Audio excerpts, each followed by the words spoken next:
Assalamualaikum warahmatullahi wabarakatuh. Salam sehat Tribuners. Kembali lagi berjumpa bersama kami dalam program Bogor Hari Ini. Bogor Hari Ini kita bersama dengan BNN Kabupaten Bogor.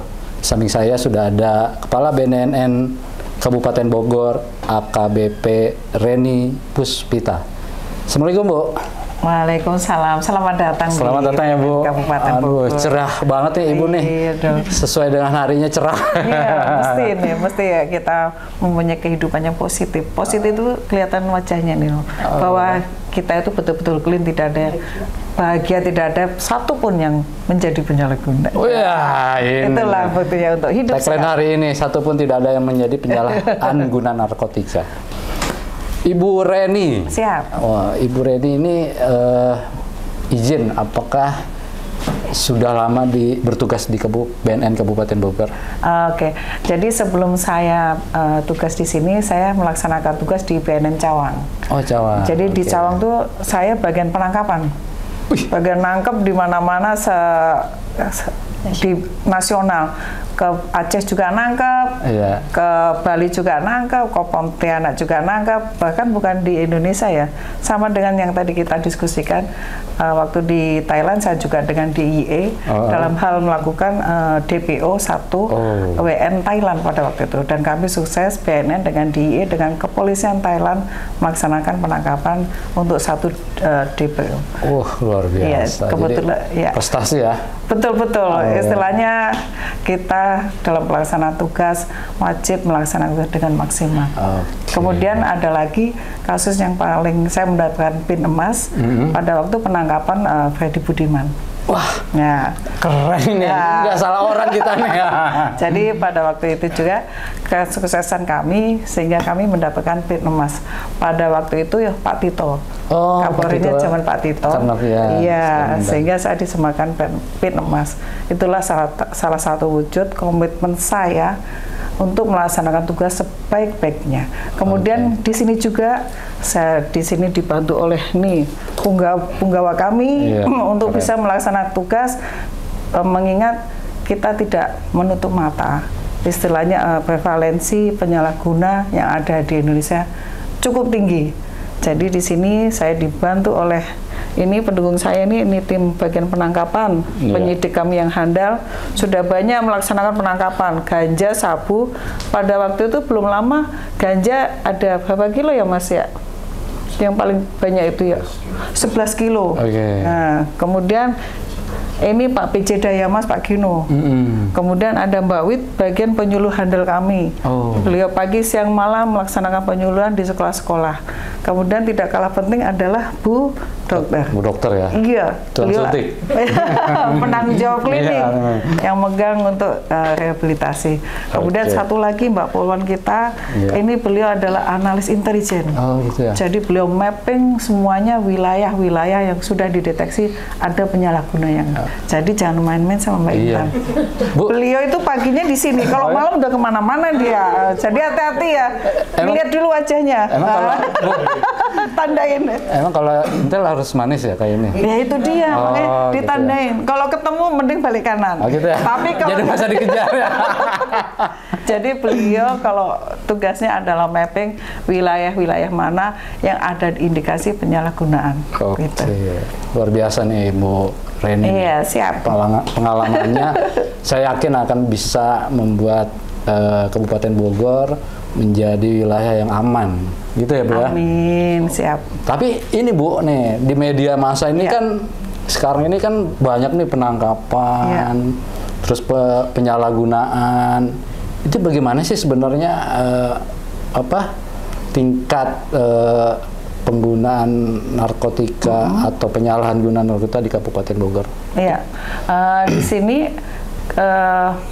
BNN selama ini banyak sekali melakukan penangkapan. Kemudian semuanya dimasukkan di dalam sel. Sehingga belum lama ini Pak Jokowi mengentaskan istilahnya Pak Jokowi mengasisten kepada kami bahwa kalian jangan nangkap aja, tetapi bisa memilah-milah. Sehingga apabila ada penangkapan, kemudian BB-nya di bawah SEMA, laksanakan TAT.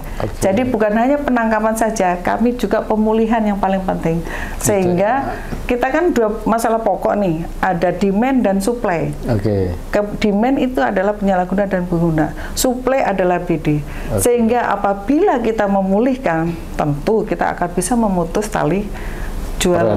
Iya, betul. Jadi istilahnya kita sama-sama penangkapan tetapi jangan lupa untuk melaksanakan rehabilitasi supaya lapas tidak over capacity.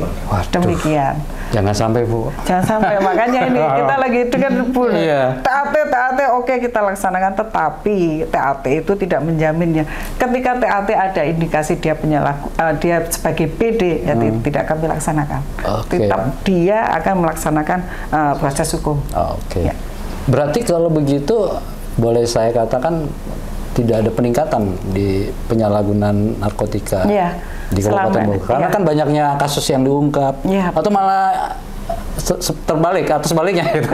Jadi mungkin kalau jumlah dan lain sebagainya, mungkin Bu Dokter apa yang bisa menyampaikan? Menipu dokter nih. Mungkin bisa dijelasin Ibu. Betul. Jadi kalau jumlah penyalahgunaan narkotika itu sebetulnya kita seperti gunung es, Mas. Fenomena gunung es di Kabupaten Bogor ini memang yang terlihat yang datang untuk langsung rehabilitasi di BNN Kabupaten Bogor, terutama di klinik Pratamanya. Ya kita sudah ada loh, Mas, klinik Pratamanya. Di sini? Iya. Sudah. Dibanding yang lain belum ada ya? Sudah ada. BNN kota, kabupaten dan provinsi itu sudah memiliki klinik Pratama, ya. Jadi khusus yang di sini kita saat ini sudah di tahun ini saja kita sudah merehab sekitar 25 orang, Mas. Sampai dengan 25 orang. Ya, betul sekali. Dan itu pun juga yang rehabilitasi rawat jalan. Belum lagi yang kita sudah rujuk untuk rehabilitasi rawat inap. Jadi kayak ke Lido atau ke Rumah Sakit Marzuki Mahdi, ya. Terus kemudian ada juga yang ke komponen masyarakat, tempat rehabilitasi milik swasta yang bekerja sama dengan BNN, itu juga udah sekitar lebih dari 10 orang. Jadi kalau total, semua yang kita tangani untuk di tahun ini, yang sudah mengalami rehabilitasi yang masuk ke klinik Pratama, ada sekitar lebih dari 30-an. Sampai saat ini? Ya, betul, untuk saat ini. Ya. Untuk di tahun yang sebelumnya, kita sudah 40, berarti kan kalau turun, tahun lalu 40, sekarang sudah 35 loh, Mas. Ini udah nanti tahun berjalan kan, ini bulan berjalan bisa mencapai lebih dari itu. Nah, berarti kan sebetulnya ada peningkatan sebetulnya tiap tahun. Cuma kan tadi namanya para pengguna pecandu itu fenomena gunung es, ya. Kita tidak bisa, yang datang ke BNN cuma sedikit ya. Padahal sebetulnya pemakainya itu banyak yang tak terlihat, yang tidak mau datang rehab, yang tidak ketangkep itu masih banyak sebetulnya. Nah, itu sih, Mas. Jadi ibaratkan, kalau menurut saya, ibaratkan kentut ya, Bu ya? Iya. Kecium baunya, tapi bentuknya nggak kelihatan. Betul. Jadi gunung es, wah ini harusnya pakai supranatural kali ya. Nah itulah, Mas, yang bisa saya tambahkan. Ini memang fenomena gunung es ini ya, ketika kami melibatkan penyuluh-penyuluh kami untuk menyampaikan kepada masyarakat bahwa jangan takut untuk melaksanakan rehabilitasi. Sehingga secara mandiri maksudnya? Iya, betul. Sehingga tidak ada takut. Mending istilahnya ada bapak ibunya yang anaknya sudah menjadi pecandu itu ya. Malu udah saya umpetin. Tapi itu tidak memecahkan masalah. Sehingga lewat penyuluh-penyuluh kami untuk disampaikan, ayo jangan takut untuk melaksanakan rehabilitasi di BNN. Dan tidak dipungut biaya. Gratis tuh. Nah, pokoknya tidak dipungut biaya sampai anak itu pulih. Jadi di sini kami sampaikan bahwa kami tidak memungut biaya 1 sen pun. Jadi kalau ada gimmick-gimmick, wah rehabilitasi di BNN 60 juta, 70, itu tidak ada. Boleh ditanyakan. Itu hoax ya? Iya, itu hoax itu. Jadi bisa ditanyakan kepada alumni klien ya, Dok. Apakah ada biaya? Itu kami tidak memungut biaya, sehingga kami melalui podcast ini kami sampaikan, jangan malu, jangan segan, ayo bawa apabila ada penyalahguna pengguna di lingkungan Anda, bawalah ke kami tanpa dipungut biaya 1 sen pun. Wih, keren. Ini baru nih BNN hari di masyarakat. Siap. Bu, mungkin menyampaikan pertanyaan masyarakat nih. katanya kalau sudah direhabilitasi bisa jadi pengguna lagi, benar nggak sih? Itu kan tinggal bagaimana dia untuk disiplin dalam melaksanakan konseling. Gitu. Kalau kami kan ya Dok ya, kita akan melakukan konseling. Kalau dia disiplin, dan yang paling penting adalah dukungan bapak dan ibunya, dukungan keluarga yang paling penting. Jadi istilahnya untuk pulih itu butuh dukungan. Jangan sampai bapak ibunya udahlah lo asesmen aja, udahlah lo ke sana, tanpa ada dukungan dia akan bisa kembali. Untuk apa namanya tuh relapse ya Dok ya, dia kembali. Jadi butuh dukungan. Yang paling penting menumbuhkan motivasi bahwa gue itu bisa pulih. Itu pasti butuh dukungan bapak ibu, kakaknya, butuh keluarga. Jadi Tribuners, untuk membuat pengguna atau penyalahguna narkotika itu tidak candu lagi pulih ya. Jadi butuh kerjasama nih. Jadi tidak hanya dalam proses rehabilitasi, tetapi juga dalam tahap tadi apa Bu? Dukungan keluarga. Dukungan keluarga dan disiplin apa tuh tadi? Disiplin dalam melakukan jadwal konseling. Jadwal konseling. Jadi tidak berdiri sendiri, Tribuners. Benar ya, Dok? Betul. Takutnya saya salah ngomong. Jadi istilahnya kita ada jadwal, tapi jadwal itu disesuaikan. Kalau dia sekolah bisa selesai sekolah ya Dok, kita sesuaikan. Jadi konseling jalan, sekolah juga jalan. Jadi tidak memutus untuk sekolahnya. Jadi kita menyesuaikan dengan jadwal. Yang penting yuk disiplin konseling, jangan hilang-hilangan gitu. Nanti beliau bingung, ini pasien saya, klien saya mana nih? Bu, klien saya hilang. Mau nggak mau beliau, ayo kamu sidik sana, bawa itu kliennya untuk menghadap. Jadi intinya adalah disiplin untuk melaksanakan konseling. Keren pokoknya. Siap. Tribuners, kita tanya lagi Ibu Reni nih. Bu nih, saya menyampaikan kekhawatiran orang tua nih di wilayah Kabupaten Bogor. Ini katanya banyak nih yang konsumsi nih kalangan remaja. Apakah mereka itu mendominasi atau tidak sebagai penyalahguna narkotika di Kabupaten Bogor? Untuk golongan pelajar. Pelajar. Ini. Nah, golongan remaja. Ini saya ini sama Pak Gino atau Mbak Wit. Ayo silakan, ini penyuluh handal kami nih. Ya, silakan Mbak Wit. Ketika kita berbicara terkait dengan kasus ya Mas ya, kita balik lagi kepada data ya, data yang kita punya. Data yang kita punya mungkin kalau kita untuk program kita kebetulan dari program pencegahan ya, kita namanya ada angka prevalensi. Jadi angka prevalensi secara nasional yang memang mengambil populasi sampel gitu untuk mewakili seluruh wilayah kabupaten dan kota yang ada di Indonesia gitu. Kalau dari penelitian yang terakhir gitu, memang angka prevalensi kita mencapai 1,73%. 1,73% itu artinya 173 dari artinya ada 173 penyalahguna dari 100.000 penduduk Indonesia. 100.000 ya? Ya, dari 100.000 itu ada 173 penyalahguna. 0,1 gitu, dong. Enggak, kita kalau prevalensi tidak ada 0,1. Di presentasi seperti itu. Kalau presentasi seperti itu sekitar 3,3 juta. 3,3 juta penyalahguna di Indonesia. Dan pembagiannya adalah ternyata memang yang paling tinggi adalah golongan pekerja. Pekerja? Golongan pekerja. Kita dapat persentasenya untuk pelajar itu sekitar 25%. Kemudian pekerja di atas 50 gitu ya. Nah, yang belum bekerja baru sisanya seperti itu. Karena kan memang tidak hanya narkotika itu tidak hanya disalahgunakan oleh orang-orang yang usia-usia produktif atau bekerja. Contohnya kasus-kasus yang seperti mungkin Masnya ingat kasus Tesi atau golongan yang bukan usia produktif tapi kita masih menyalahgunakan narkotika gitu ya. Nah, itu adalah presentasinya secara nasional. Nah, mungkin untuk di kabupaten sendiri ya tadi Bu Dokter ya untuk remaja memang ada ya, ada remaja. Mungkin kalau untuk data yang di Kabupaten Bogornya untuk remaja bisa disampaikan oleh Bu Dokter untuk terkait jumlahnya gitu, jumlah pasti gitu. Gimana Bu Dok? Jadi banyak ahli di sini. Ahli semua ini. Ya, jadi memang kalau yang udah direhab di kita nih Mas ya, memang paling banyak adalah golongannya usia remaja di atas dari 15 tahun hingga sekitar 25 tahun. Paling banyak.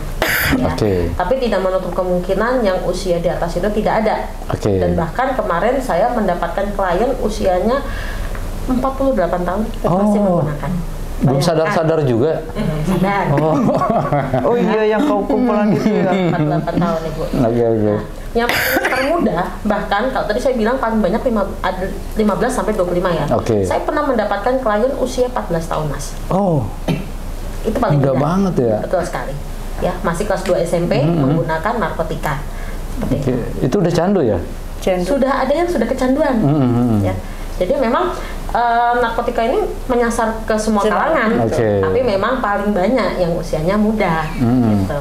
Karena rasa penasaran. Betul sekali. Nah betul Mas, jadi tambahan juga, jadi menurut penelitian yang kita punya juga bahwa 67% seseorang menyalahgunakan narkotika itu dimulai dari usia 12 sampai 17 tahun. 12 sampai 17? Ya, 67% orang pertama kali. Oh, yang pertama kali ya?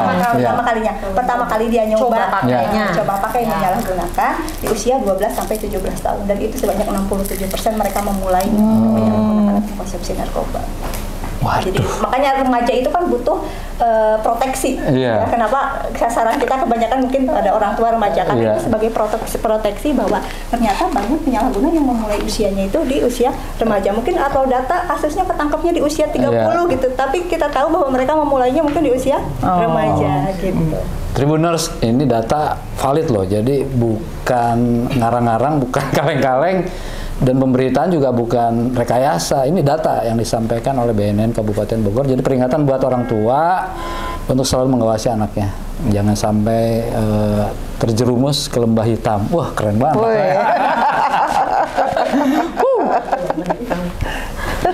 Bu Reni, jadi udah disampaikan kalangan didominasi oleh remaja ya? Remaja. Dan remaja itu mungkin sudah bekerja kali ya? Ada yang sudah bekerja, karena memang kebanyakan ya gitu ya Bu ya. Jadi walaupun usia remaja hanya lulusan SD, hanya lulusan SMP, makanya mereka masuk bekerja. Jadinya mereka masuk golongan pekerja. Betul sekali. Oke, tadi golongan pekerjaan nih Bu. Sekarang apa yang mendominasi mereka jenis narkotika yang disalahgunakan? Ya, kalau selama ini banyak sekali kalau ditemukan ya penyalahguna tuh sabu dan ganja di wilayah. Ya. Sarapan bubur. Iya, itu dia. Sabu dan ganja. Kemudian kita juga mewaspadai penyalahgunaan obat-obatan benzo. Kemudian sinte itu kita temukan juga. Jadi kewaspadaan bagi kita.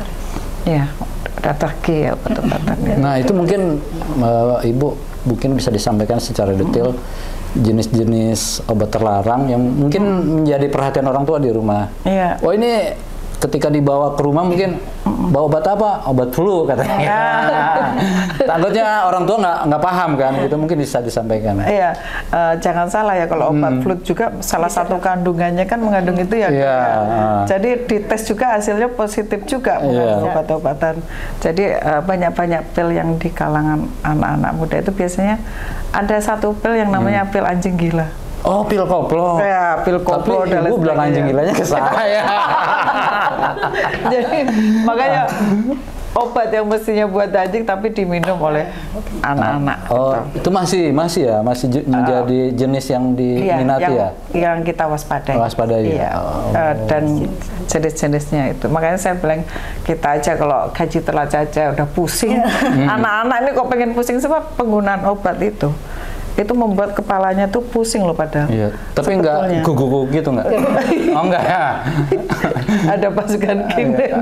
Jadi gitu. Istilahnya kan gitu ya, istilahnya obat-obat itu membuat kepalanya tuh tengkleng atau. Tapi bagi kami kalau yang sehat-sehat ini loh, ngapain sih kamu pakai obat? Padahal kan bikin pusing ya gitu ya Mbak ya. Mungkin karena have fun ya. Mudah didapatkan kali ya atau gimana? Iya. Obat keras murah. Beda sama ganja sama sabu itu yang kita waspadai di kalangan anak-anak sekolah untuk obat-obatan. Trennya ya. Kalau di misalnya di makanan, ada nggak itu sudah mulai? Saya di permen gitu. Kalau di sini belum kami temukan sih. Belum ada ya? Belum ditemukan. Wah, ya. keren. Belum ditemukan, semoga tidak ada. Ini bekas analis intelijen ini yang gitu selalu ya? menyampaikan, oh ini ada kandungan minuman, selalu menyampaikan sehingga kami mengambil sampel dan sebagainya. Ketika kita sampel, oh tidak, ya tidak mungkin. Berarti ini jalan ya Bu ya? Jalan. Pengawasannya jalan ya? Pengawasan tetap kami jalankan. Oke. Jadi orang tua jangan lengah. Ini hanya sebagai informasi bahwa belum masuk jenis-jenis yang bisa dikonsumsi oleh pelajar SD mungkin ya, atau diwaspadai. Di atasnya itu harus diwaspadai. Nah, ini yang tadi kita obrolin tuh kan ada jenis narkotika yang dari luar negeri nih Bu. Iya. Waduh, ini bikin orang katanya lupa ingatan, lupa istri, nggak tahu kalau lupa suami. Bagaimana Bu itu? Apakah ada besar kemungkinan atau memang tidak bisa atau memang sudah mulai masuk gitu? Iya, kalau di kabupaten alhamdulillah belum masuk sih. Kabupaten belum masuk, dan semoga kami bisa membentengi untuk tidak masuk di wilayah kabupaten. Dengan inilah penyuluhan, analisis intelijen, penangkapan, sehingga kami dayakan supaya bisa menangkal supaya tidak masuk di wilayah kabupaten. Fentanyl itu ya Bu ya? Iya, fentanyl. Kalau yang itu tuh yang lagi ketren juga tuh dari Krotum. Oh, kratom, bukan kraton ya? Kratom. Iya. Itu kratom apa tuh Bu? Itu kan salah satu tumbuhan ya, itu ya, tanaman sebetulnya yang bisa hidup di wilayah Pulau Kalimantan. Banyak sekali yang ditemukan di Pontianak kalau tidak salah. Dulu saya waktu di pusat juga sudah nangani itu, banyak sekali yang diekspor itu. Waktu itu kan belum ada regulasinya. Itu tumbuhnya di wilayah Kalimantan. Alhamdulillah sampai sejauh ini belum kami temukan di wilayah kabupaten. Nggak ada Bu, di Puncak ada Bu? Puncak dulu Kartinon ya. Dulu boomingnya si kasusnya itu ya Kartinon di Amal. Kami juga dulu melakukan penangkapan banyak juga. Sekian bal ya. Ya ini Mbak Intan coba. Berapa ya? Banyak ya. Sekitar jadi kalau kami ini ketika ada ini kami langsung melakukan langsung ke lapangan. Biasanya kan mereka langsung action. Iya, nyamar gitu kan, menjadi petani taunya nanya itu gitu kan. Katanya begitu. Nah, ini kan makanya saya minta untuk saling peduli juga. Apabila di gunung dimanapun menemukan ada tanaman yang indikasi ganja, infokan kepada kami. Betul. Atau perangkat desa terdekat ya. Betul. Bukan malah dibawa ditanam. Bukan malah dibawa ditanam, budidayakan lagi. Budidaya nih. Waduh, nih jangan loh. Ntar malah malah merusak masa depan generasi muda gitu. Nanti langsung hadapan sama penyidik, ditangkap. Ini penyidik. Pasti mereka nggak tahu dulu Pak, jadi kasus Kartinon itu waktu di puncak pertama. Nah, memang masyarakatnya belum tahu itu kan dibilangnya teh Arab bilangnya. Iya, teh Arab. Bilangnya teh Arab gitu kan. Mereka menyuruh masyarakat sekitar untuk menanam, mereka tanpa tahu nanti ada yang ambil gitu tanamannya. Nah, itu kan mengiming-imingi kan. Iya, dan sementara masyarakat sendiri kan tidak tahu bahwa itu ternyata adalah salah satu jenis narkotika golongan 1. Karena makanya lebih pada pemahaman kepada masyarakat juga bahwa ada jenis-jenis tanaman yang memang bisa diperdayakan di daerah-daerah terpencil biasanya yang daerah-daerah seperti Puncak. Tribuners, memang wilayah Kabupaten Bogor itu terluas di Indonesia ya. Iya, betul. Nah, bagaimana apa saja yang sudah dilakukan BNN Kabupaten Bogor untuk mencegah atau meminimalisasi penyalahgunaan dan peredaran narkotika? Ya, kalau BNN kan istilahnya kaki cuma 2, tangan cuma 2. Jadi kami melibatkan sebuah komponen tokoh agama, tokoh adat, tokoh pemuda untuk semuanya bisa mendukung kegiatan kami dalam P4TN. Salah satu lagi nih, Pak PJ Dayamas. Beliau yang selalu mengadakan workshop. Silakan Pak Gino tentang pelibatan workshop itu. Pak Gino ya? Nah, ini Pak Gino, PJ Dayamas. PJ Daya. Assalamualaikum warahmatullahi wabarakatuh. Saya lah PJ Dayamas, yang mana rencana-rencana kegiatan terutama di BDWN yang berkaitan dengan pemberdayaan masyarakat, kita akan melaksanakan kegiatan workshop di lingkungan masyarakat di desa, terutama nanti besok tanggal 27 melibatkan Desa Parung. Yang di situ masyarakat, terutama para kadesnya. Bentar Pak, semangat dikit Pak. Kenceng. Lanjut. Jadi terutama melibatkan para desa di Desa Parung, juga ada di Kapolseknya, ada dan ramelnya untuk mengadakan kegiatan workshop tematik P4GN. Untuk pencegahan, pemberantasan penyalahgunaan dan peredaran gelap narkotika. Itu salah satu workshop. Juga kadang nanti kita adakan fintech. Coba tuh masyarakat, baik fintech masyarakat mencakup di bukan daerah Parung aja, ada 20 desa nanti yang kita sengaja untuk melaksanakan bimbingan teknik tentang P4G. Salah satunya itu. Pak Gino, mungkin bisa disampaikan biar masyarakat juga tahu apa sih yang menjadi kendala di masyarakat untuk mereka aware gitu dengan penyalahgunaan narkotika. Salah satunya ya kadang-kadang masyarakat tuh masih awam. Awam ya? Awam, ada kadang-kadang ada yang nggak tahu tentang dampak akibatnya. Kadang mungkin dirayu, diajak, entah mungkin secara kadang biasanya banyak dari teman. Untuk tidak kuat untuk menolaknya. Ini akhirnya kerayu, keajak, tergiur juga. Ini yang perlu dikuatkan rasa menolaknya. Jadi banyak kadang-kadang banyak kan dari teman. Dirayu, diajak dengan gratis. Diiming-iming. Ini jadi membentuk penggiat anti narkoba. Jadi ini metodenya mereka TTM nih, teman-teman tapi mesra. Karena ada ujung-ujungnya gratis ya. Iya. Kalau sudah ketagihan gratis dulu. Gratis dulu ya. Baru bayar. Akan berusaha untuk dapat gimana caranya ya. Beri cara untuk dapat barang itu mungkin entah menjual apa yang ada. Mungkin Pak Gino bisa memberitahu kepada masyarakat ciri-ciri anak atau orang yang sudah candu atau melakukan penyalahgunaan narkotika. Seperti apa sih ciri-cirinya gitu? Salah satunya umpamanya di kalangan pelajar. Ciri-cirinya. Kita harus umpamanya tadinya berprestasi. Berprestasi, terus ternyata prestasinya menurun. Tadinya juga mungkin rajin, wajahnya pucat. Tadinya glowing, sekarang pucat. Glowing. Gitu ya. Rajin mandi, akhirnya sekarang udah mandi. Jadi ke sekolah nggak mandi tuh? Dia juga kadang-kadang bangunnya nggak teratur. Biasanya kan seharusnya mungkin terlambat masuk. Mandinya udah nggak bisa teratur. Bangun pagi.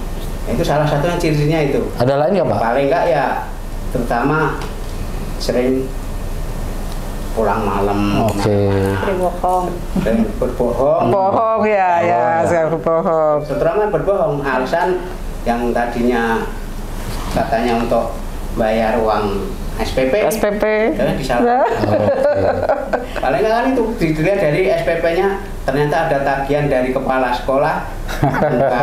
Mungkin bisa gunakan itu harus waspada paling nggak.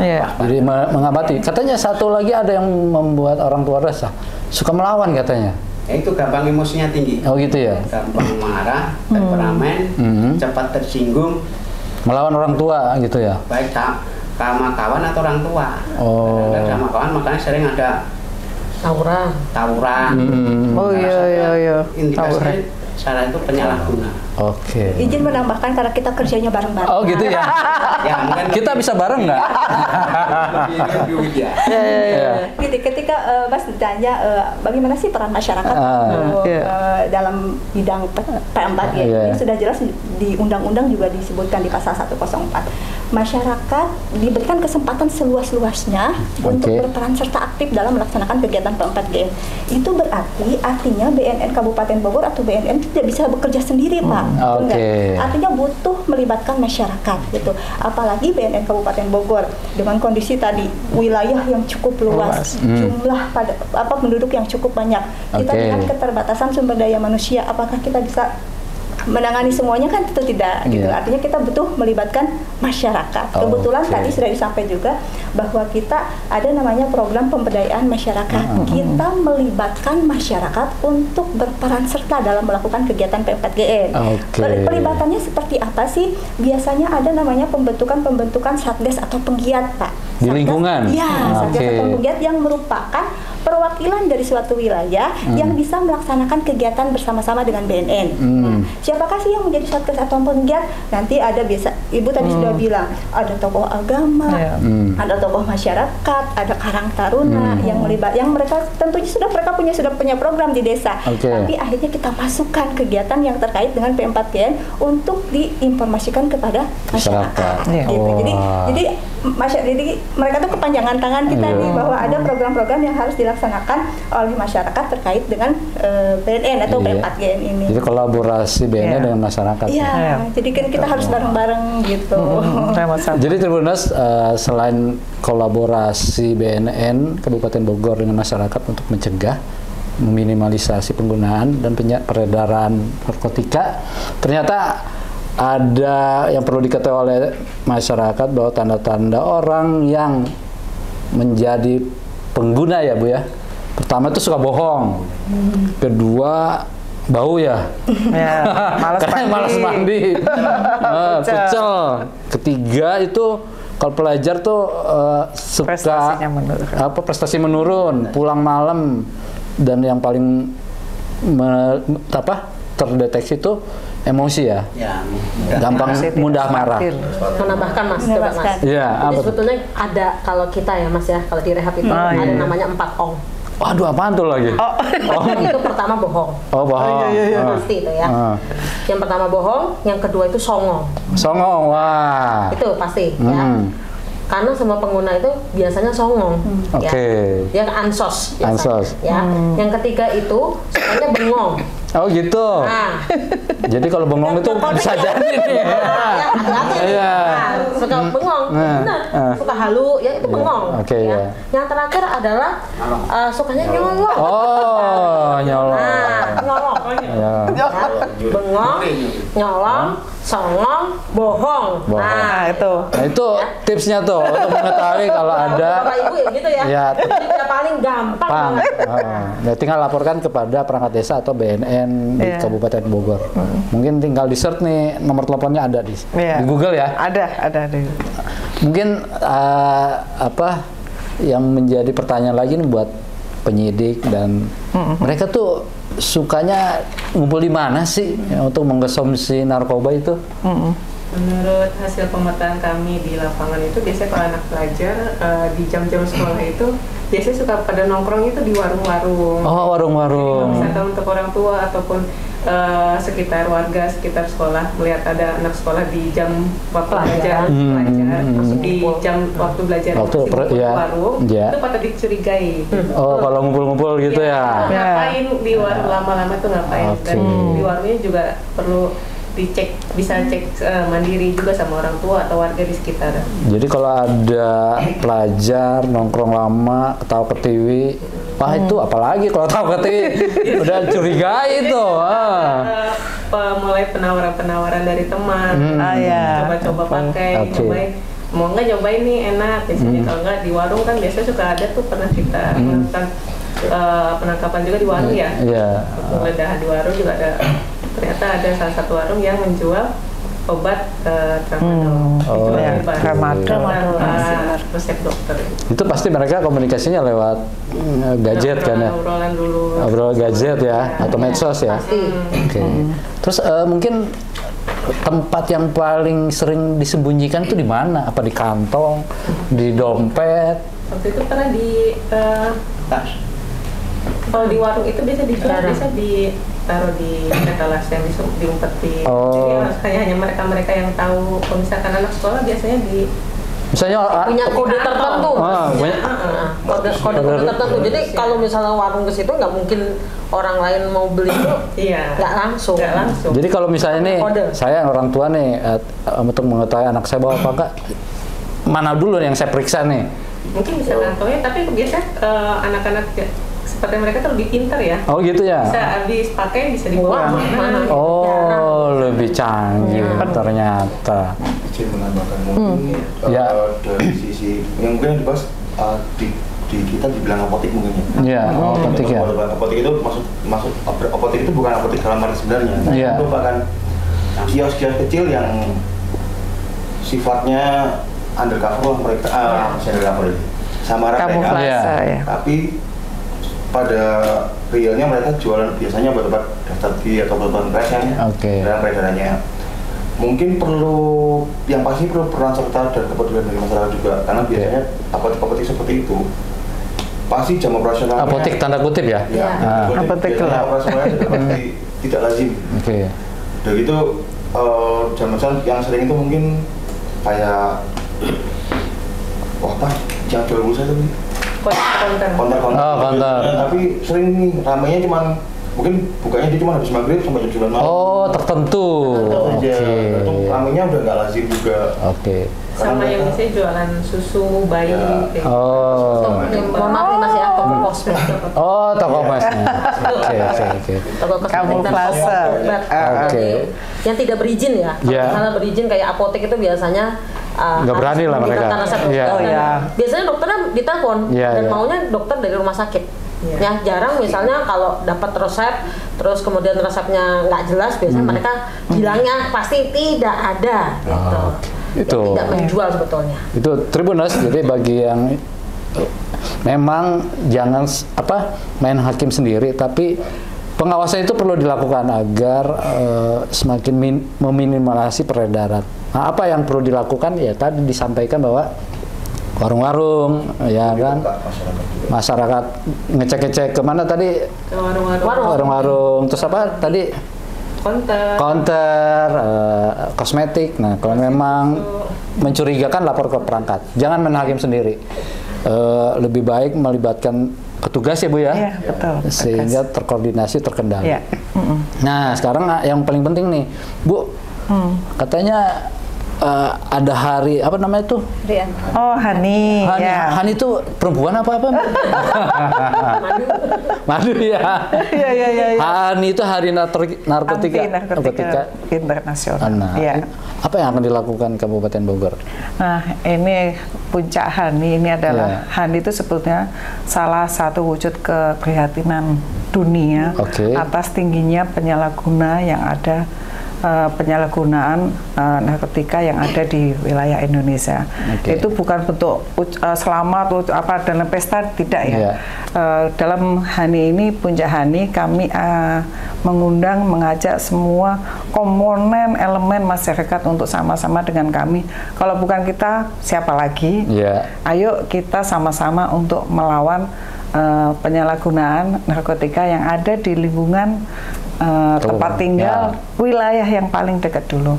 Ayo kita sama-sama. Demikian.